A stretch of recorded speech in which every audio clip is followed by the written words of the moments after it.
اب آپ کو معلوم ہونا چاہیے اسی محراب سے ہم نے جب اس محکمے کی طرف سے سروے کا ڈوم رچایا گیا تھا اس وقت ہم نے کہا تھا یہ سارے کے سارے عوام کو تنگ کرنے اور عوام کے ساتھ کھیل کود کا ایک طریقہ ہے اور بہانہ ہے، اور اس درمیان میں ممکن ہے اس درمیان میں ایک آدھ مثلاً ان کے لیے اس درمیان میں کچھ بریاں بچانے اور ان کو آپس میں مل بانٹ کر جو کہ ہے اسی کو کھانے کا چکر ہو، اور کوئی تو نہیں ہو سکتا. کیونکہ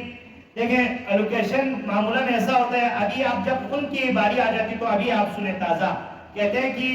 جن کے جو کہ شناختی کارڈ ایکسپائر ہے اور جن کے جو کہ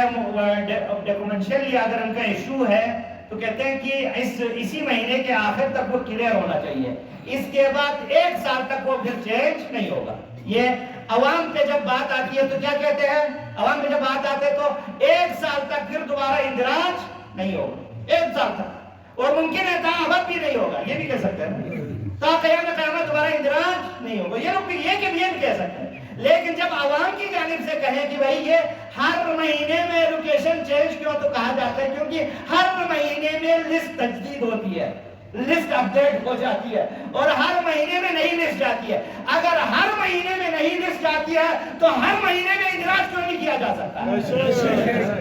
یہ نان سینس ہے، غیر منطقی بات ہے.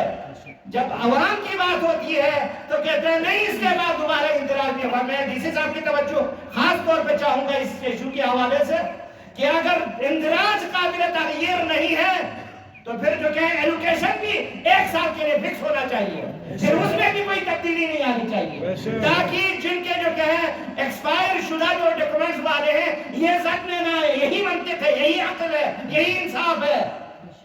تو محکمہ خوراک سن لیں،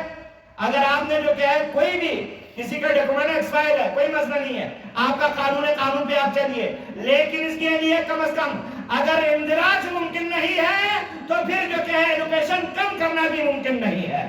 اور لوکیشن وہی رہنا چاہیے 1 سال تک. یہ ہمارا مطالبہ بھی ہے، یہ ہماری تجویز بھی ہے.